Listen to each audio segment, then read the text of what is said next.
Good YouTube, Quinn Wade coming to y'all with that basketball analysis on Analysis Playground. And on YouTube, we're going to talk about instant analysis on the Los Angeles Lakers getting defeated in preseason. This was watch and we shall see for LeBron and Anthony Davis as they see the guy they're going to try to plug in around that duo and try to win with. This was not honestly a great defensive game by the Lakers. They had a lot of opportunities to get stops and put themselves in a position to possibly win this game, especially in the third quarter ish. But the Minnesota Timberwolves was confident. They played their game. They executed what they were trying to do. They played with a lot of pace, a lot of quickness. They made some tough shots in the half court. They got out and ran in transition. They played harder defensively and tried a little a little bit of spice in this lineup when it comes to the starters, and they obviously use their bench real well. But I like what I've seen out of Minnesota. This is an impressive game showing you that they possibly have more depth than what people gave them credit for. They might be able to go 10 deep, like I said, instead of 8 deep. And you just need guys like, Rob Dillingham and those guys to step up. And they show that they possibly can be having a bigger role than what people may think, but we don't really know what the rotations and stuff is going to be until the season start. But we can look at the fact that they started off 1-0 by beating the Lakers 124-107.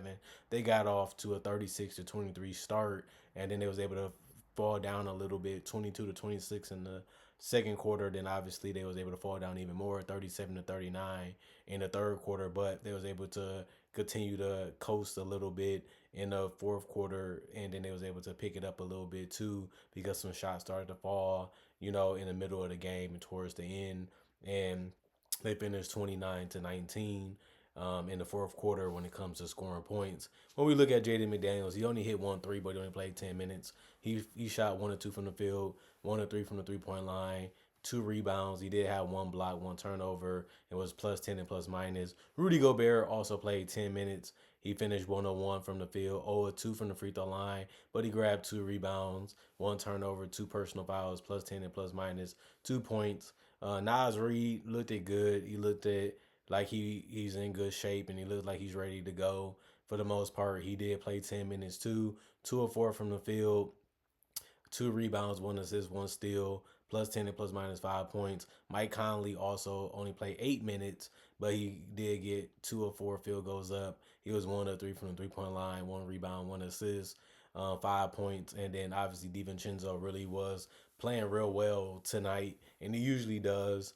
But 4 or 4 from the field, made some tough threes that had some distance on them. 3 or 3 from the 3 point line, 2 rebounds, 1 assist, 2 turnovers, +10 and plus minus. I can see him being a double figure scorer for this team on a lot of nights this season, and that's why he was one of the reasons why that trade happened.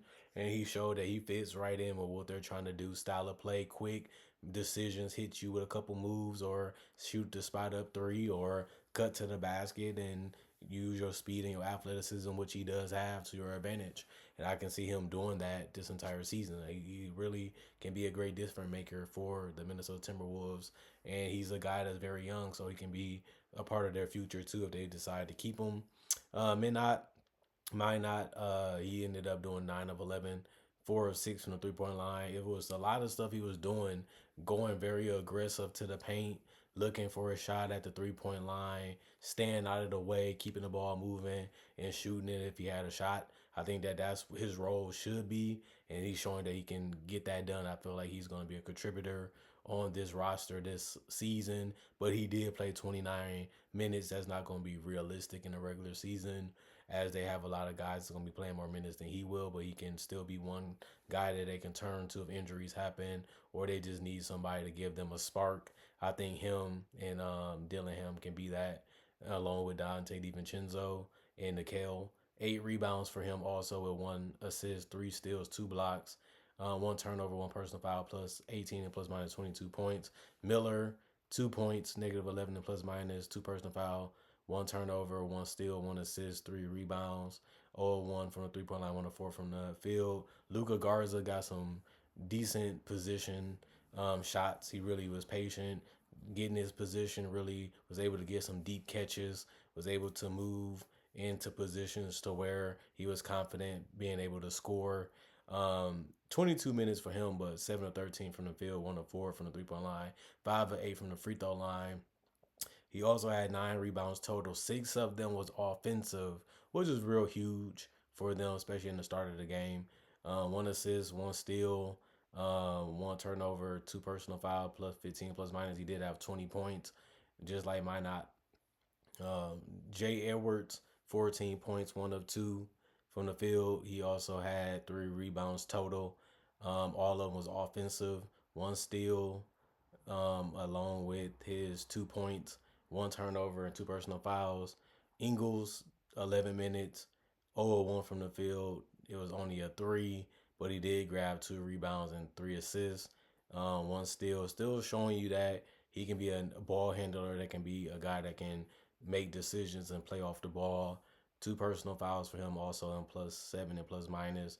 Nickeil Alexander-Walker is a guy they're going to rely heavily on, but good thing that the bench is going to help him out. He doesn't have to be all offense with Dante DiVincenzo. They have other weapons they can put with him to make the load easier on him when it comes to the bench. 2 of 5 from the field, 1 of 1 from the free throw line, 0-1 from three, 4 assists, 1 steal, 2 turnovers, 1 personal foul, plus 12 and plus minus 5 points. Knicks finished with 15 minutes, but he was 3 of 7 from the field, 1 of 4 from three, 3 of 5 from the free throw line. Really came out aggressive, looking for a shot. 1 turnover, 1 personal foul, -3 plus minus. He did finish with double figures, which was 10 points. Dozier, 10 minutes, 0-1 from the field, 0-1 from three, 2 of 2 from the free throw line, 1 assist, 2 personal fouls, -3 and plus minus 2 points. Clark, 0-4 from the field, couldn't make a shot even from the 3 point line, didn't get no free throw attempts, but he did have 2 rebounds, 1 assist, and 2 steals. 1 personal foul, +3 and plus minus. Shannon has just been great, even including summer league, and came in off the bench for 27 minutes because he's been playing so well. He finished 5 of 11 from the field, 0 of 3 from the 3 point line, but he did get to the free throw line, 4 of 6 from there. Garab, 4 rebounds, 5 assists, 2. Also had 1 steal, 2 turnovers, but he had also added 3 personal fouls, -6 and plus minus, but 14 points. And then Rob was able to make threes. He was able to make the floaters. He was able to make the one-handed push shot.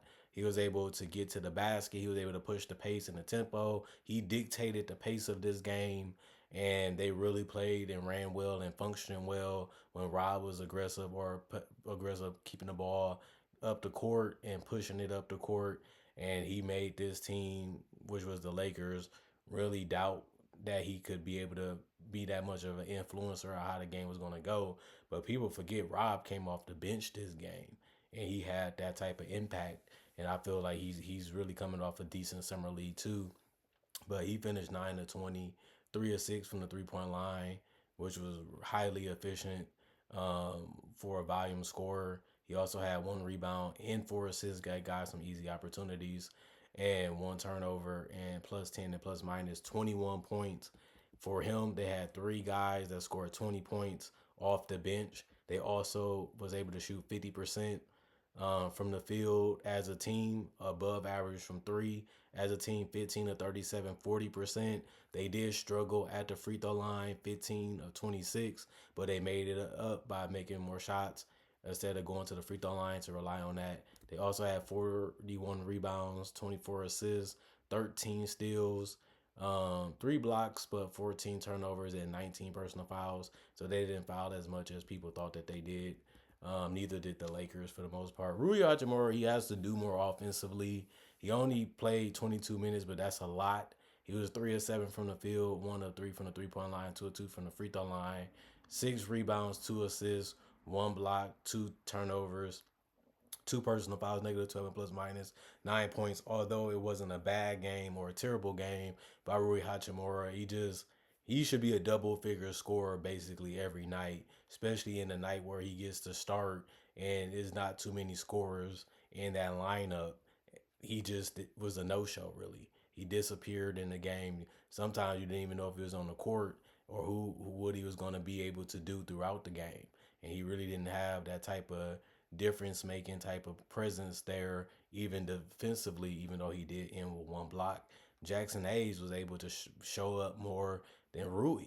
He only played 21 minutes, 3 or 4 from the field, 3 or 3 from the free throw line. He did grab 6 rebounds, 1 assist, 1 block, 2 turnovers, 2 personal fouls, -8 plus minus. He ended with 9 points. D'Angelo Russell was able to give them 2 threes. He was 2 of 5 from three. Didn't get to the free throw line. He was 6 of 11 from the field. He did grab 3 assists and was able to pass it to his teammates. And he also was able to gather 1 steal and 1 block. He did have 2 turnovers, 2 personal fouls, -8 plus minus, but he did finish with double figures, 14 points. Austin Reeves looked a little slow out there. Looked like he had to play off others to be able to contribute tonight. Didn't really shoot the ball well. 2 of 9 from the field, 2 of 5 from three, but he did get to the free throw line a bunch by being patient. 10 of 10 from the free throw line. That helped him finish with 16 points. He also did grab 5 rebounds. He did have 7 assists. He did have 3 steals. So he also was able to get 2 turnovers to go with them 7 assists. He also had 1 personal foul. And I do think that he didn't have the greatest start, but he did figure out how to make a difference offensively by getting to the free throw line and being able to get in double figures. Shows you that he was able to get there the way he wanted to, and he was able to really make them pay for sending them there. And you can't really live with that if they play again in the future. That's something that they're gonna have to watch and figure out how to, not get so many attempts at the free throw line for one player, especially if they want to win. Max Christie, 5 of 9 from the field, 1 of 5 from three. He also has 7 rebounds, 2 assists, 1 steal, 2 blocks, 2 turnovers, 1 personal foul, 11 points. Lewis, he played 10 minutes. He only ended up with 1 rebound, 1 assist, 1 block, -20 and plus minus 0 points. Um, Torre, I believe his name, 4 minutes, 2 of 2 from the field, 1 of 1 from the free throw line. He had 1 rebound. It was offensive, 1 personal foul, -3 and plus minus 5 points. Kelly, 6 minutes, 2 of 3 from the field, all 1 from 3. He finished with 1 assist, 1 turnover, 2 personal foul, -5 and plus minus 4 points. Um, Castleton, 12 minutes, 2 of 4 from the free throw line. That was his only scoring attempts that he was able to make. But he did also get 2 rebounds, 2 assists, 1 block. Also was able to get 1 turnover, 2 personal fouls, -1 and plus minus 2 points.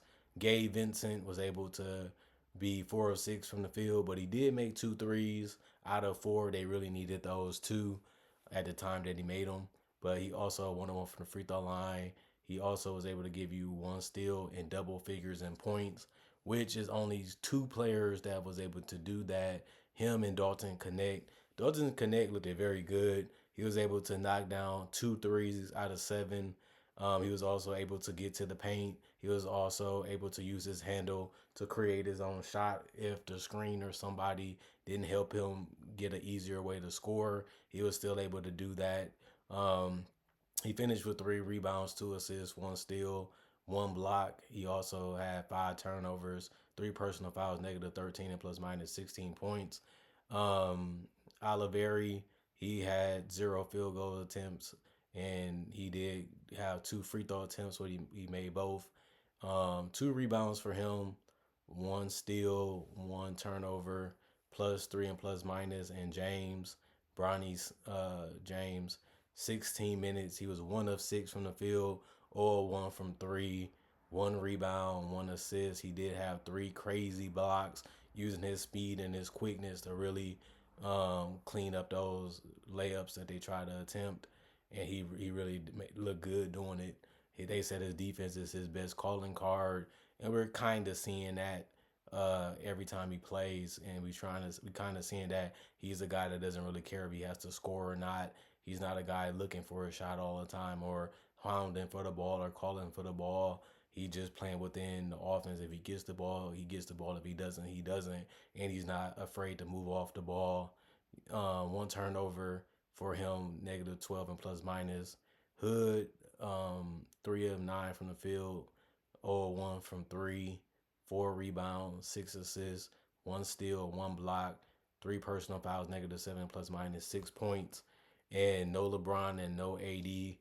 but they did get a chance to see their young players grow and develop and get more confidence, and also they was able to see what they can really do, with all the talent that they have been able to amass, and see what fits and what works and what doesn't work, and see who really came to play this season. And I think the Lakers obviously got off to a bad start offensively, and they had, played real well in the third quarter as a unit, but even though they was interchanging, but it just lets you know that this team has some type of depth. They actually have players that can be floor spacers, cutters, slashers, and that's what they need. Guys that just fit into a game plan, and I think that that's what they have on this roster. I still feel like their shooting is not amazing, but D'Angelo Russell, Austin Reeves, Dalton Connect, and those guys are just going to have to be the best ones that they have, and just going to have to show up scoring each and every night. You can put Gabe Vincent in that conversation too, as a guy that can shoot the three and is not going to hesitate, not going to be scared to do it. And I think that that's something that they have been improving on. You look at Christian Wood as a guy that can space the floor as a big and add some type of scoring. Koloko, long, lanky size that can possibly be a backup center that's just there for rebounding and rim protection and just playing spot minutes. And, this team even going to try to rely on Cam Reddish being a guy that could possibly be a shooter too slash scorer, just in case they need that too, because he has the speed, the quickness, and the athleticism, and he doesn't shy away from big moments. But they did finish 48% from the field, 38 of 79. They did shoot the three ball bad this game, 10 of 32. That's 31%. And then they did actually get to the free throw line 23 times, made 21 of them. So they handled their business at the free throw line. That's a good sign. 91% for this particular game. You just got to keep in mind that this lineup and the changes will be made when the season starts. So nothing crazy to believe off those type of stats. They did gather 38 rebounds. That was a loss to the Timberwolves, who got 41. They did get 28 assists, 9 steals, 12 blocks. That's huge, showing you activity defensively, and that's what you need if you're trying to win basketball games. Guys giving, multiple efforts to stay in front of guys, or contest shots, or even block them if they have a chance, by using their speed and their athleticism and their lateral quickness. And that's what the Lakers do, have a bunch of guys on this roster that can do that. And it's good to see them actually doing it, even if it's preseason. This is the way you want to start, um, especially if you want to earn your contract and earn your stay and earn a great reputation. If you can start in preseason playing hard, that's a beautiful thing to see if you're a Laker fan. And you can say the same thing about the Timberwolves, because they ended up doing it too. But I think that was a very competitive way to play this game, even though the score don't make it seem that way. And they also did have 20 turnovers. They don't have the greatest ball handlers outside of LeBron, so that makes sense. But they did have 20 personal fouls. That's about average, for a team that's still learning. But other than that, that's my instant analysis of what I believe and think about the Minnesota versus the Lakers. If you're new to the channel, comment, like, subscribe, share, and hit the notification bell for more analysis. If you love videos like this, breakdowns, tributes, and breakdowns, and NBA content every single day, this is the channel for you. But also check out my older videos. If you like videos like this, you enjoy videos like this, and you want more videos like this, I already have over 2,000 plus videos on my channel, and more coming as I upload every day. Other than that, good. Thanks for watching, and I'll talk to you guys later.